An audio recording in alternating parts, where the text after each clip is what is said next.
started sharing and critiquing.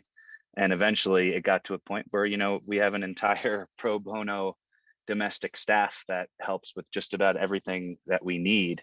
If it's social media, how many posts we need to do, the schedule for it, the website, the logo, all these different things sort of came together when we got the confidence to pass the torch to people who are interested. And the program, the Columbia program helped with that immensely, because it made me realize, I can't handle every single concept that every one of these classes is teaching me.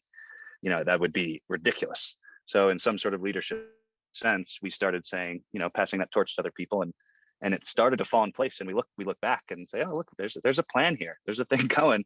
And it was not like that in the beginning. So pretty cool to see the evolution.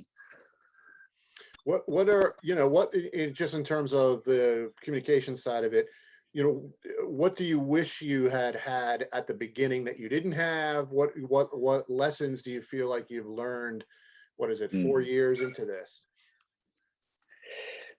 Well, the organization is in some really special places with really special kids that have amazing stories. And we did our best to try to, emphasize that as much to the world as possible. But without a proper plan, so to speak, or someone was really an expert, we were squandering a lot of information. There was so much good content to be put out there so often that handling it ourselves wasn't possible. And we didn't know all the best things to tell the world and how to tell it.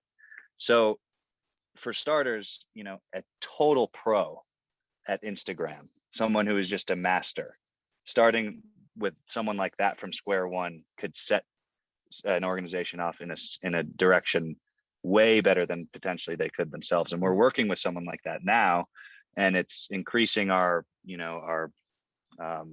exposure tenfold, which is terrific. But having maybe one professional set of eyes to say, guys, this way, not that way, or like this, not like that, I think could, get small startups off on a great foot, as opposed to maybe a good foot or a decent foot. But like that difference between thousands of people following along versus maybe a couple hundred. And looking back, I don't think we would have been able to do it any other way, but if we had that, it would have been terrific. Yeah. And we worked on it hard, but we didn't have the firepower that I think in retrospect we should have had on day one, to maximize. Exactly. You said photography and unbelievable stories of traumatized youth that were leading through this growth process. And to have someone there that would really, really be able to explain those things better, this is a full-time job for people. And we were doing it where, when, and how we could. Yeah.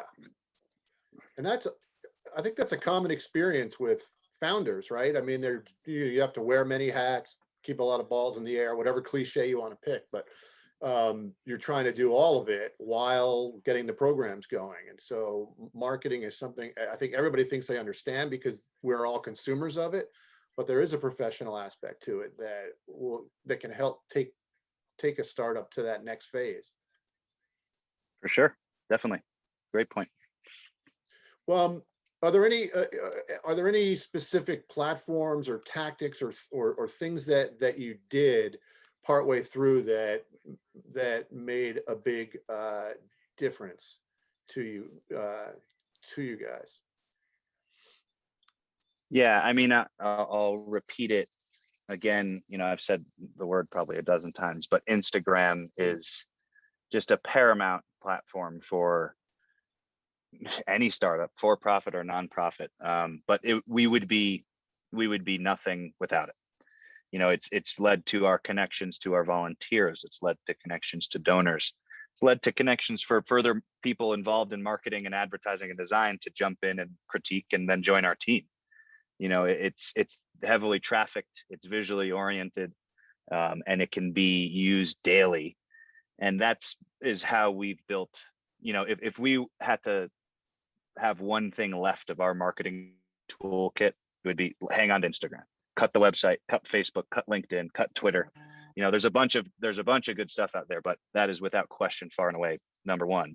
And, you know, kind of on that note, not being shy and finding someone that has a great eye and taking a risk to look for help.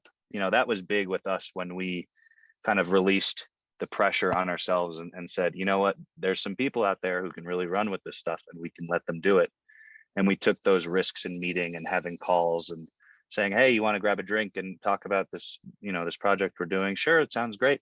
Or vice versa, accepting people wanting to involve themselves with us. Hi, I'm a photographer. I'd love to work with you guys or teach with your kids. Being open to anyone has some sort of visual and advertising design platform is, come on, let's see what you got. Let's sit down, let's talk about it. Where can you take it? Because there's some people like that who we met who have taken it to another level, and it wouldn't be what it is today without that kind of open attitude to, you know, other people's input.